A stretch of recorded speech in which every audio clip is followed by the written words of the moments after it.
अस्सलाम वालेकुम, मैं हूं आपका मेज़बान मुश्ताकुर रहमान। अपने चैनल पे आमिर के साथ अपनी एक नई नज़म के साथ हाज़िर हूं, जिसका उन्वान है अवाम कमली।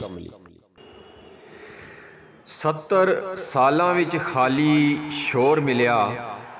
70 ਸਾਲਾਂ ਵਿੱਚ ਖਾਲੀ ਸ਼ੋਰ ਮਿਲਿਆ। ਕੋਈ ਡਾਕੂ ਮਿਲਿਆ, ਕੋਈ ਚੋਰ ਮਿਲਿਆ। ਮੈਂ ਹਾਂ ਨਾਰੇ ਲਾਣ ਵਾਲੀ ਆਵਾਮ ਕਮਲੀ। ਹਰ ਦੌਰ ਵਿੱਚ ਨਾਰਾ ਇੱਕ ਹੋਰ ਮਿਲਿਆ। ਕਦੀ ਰੋਟੀ ਕਪੜਾ ਮਕਾਨ ਨਾਰਾ, ਕਦੀ ਆਟਾ ਡਿਪੂ ਤੇ ਸਟੋਰ ਮਿਲਿਆ। ਕਦੀ ਮਜ਼ਹਬ ਦੀ ਅੱਗ ਲਗਾਉਣ ਵਾਲੇ, ਕਦੀ ਬੇਹਯਾਈ ਦਾ ਜ਼ੋਰ ਮਿਲਿਆ। ਮੈਂ ਹਾਂ ਨਾਰੇ ਲਾਉਣ ਵਾਲੀ ਆਵਾਮ ਕਮਲੀ। ਹਰ ਦੌਰ ਵਿੱਚ ਨਾਰਾ ਇੱਕ ਹੋਰ ਮਿਲਿਆ। ਕਦੀ ਮੌਤ ਦਾ ਰਕਸ ਸਰੇਆਮ ਤੱਕਿਆ, ਕਦੀ ਮੌਤ ਦਾ ਰਕਸ ਸਰੇਆਮ ਤੱਕਿਆ। ਸਦਾ ਜ਼ਾਲਮ ਹੀ ਮੂੰਹ ਜ਼ੋਰ ਮਿਲਿਆ। ਕਾਇਦ ਦਿੱਤਾ ਸੀ ਜੋ ਅਜ਼ੀਮ ਤੋਹਫਾ, ਇਹਨਾਂ ਨਸਲਾਂ ਨੂੰ ਕੁਝ ਹੋਰ ਮਿਲਿਆ। ਮੈਂ ਹਾਂ ਨਾਰੇ ਲਾਉਣ ਵਾਲੀ ਆਵਾਮ ਕਮਲੀ। ਹਰ ਦੌਰ ਵਿੱਚ ਨਾਰਾ ਇੱਕ ਹੋਰ ਮਿਲਿਆ।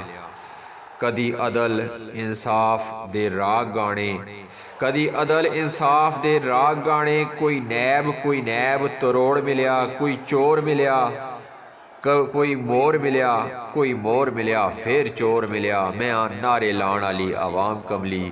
ਹਰ ਦੌਰ ਵਿੱਚ ਨਾਰਾ ਇੱਕ ਹੋਰ ਮਿਲਿਆ। ਪੁਲਸਾਂ ਕਰਨ ਮਿੰਬਰਾਂ ਦੀ ਚੌਕੀਦਾਰੀ, ਪੁਲਸਾਂ ਕਰਨ ਮਿੰਬਰਾਂ ਦੀ ਚੌਕੀਦਾਰੀ। ਸਾਇਲ ਮਿਲਿਆ, ਜ਼ਿੰਦਾ ਦਰ ਗੌਰ ਮਿਲਿਆ। ਦੁਨੀਆ ਖੂਨ ਦੀ ਹੋਲੀ ਸਰੇਆਮ ਤੱਕੀ, ਪਰ ਸਬੂਤ ਮਿਲਿਆ ਨਾ ਕੁਝ ਹੋਰ ਮਿਲਿਆ। ਮੈਂ ਹਾਂ ਨਾਰੇ ਲਾਉਣ ਵਾਲੀ ਆਵਾਮ ਕਮਲੀ। ਹਰ ਦੌਰ ਵਿੱਚ ਨਾਰਾ ਇੱਕ ਹੋਰ ਮਿਲਿਆ। ਬਾਕੀ ਰਹੀ ਕਸਰ ਟੈਕਸਾਂ ਕੱਢ ਛੋੜੀ, ਬਾਕੀ ਰਹੀ ਕਸਰ ਟੈਕਸਾਂ ਕੱਢ ਛੋੜੀ। ਹਰ ਦੌਰ ਟੈਕਸਾਂ ਨਾਲ ਦੌਰ ਮਿਲਿਆ। ਖਾਕੀ ਨਿਤ ਹਿਸਾਬ ਉਸ ਗਰੀਬ ਦੇ ਜੋ ਮਰਨ ਵੇਲੇ ਬੇਕਫਨ ਬੇਗੌਰ ਮਿਲਿਆ। ਮੈਂ ਹਾਂ ਨਾਰੇ ਲਾਉਣ ਵਾਲੀ ਆਵਾਮ ਕਮਲੀ। ਹਰ ਦੌਰ ਵਿੱਚ ਨਾਰਾ ਇੱਕ ਹੋਰ ਮਿਲਿਆ। ਹਰ ਦੌਰ ਵਿੱਚ ਨਾਰਾ ਇੱਕ ਹੋਰ ਮਿਲਿਆ।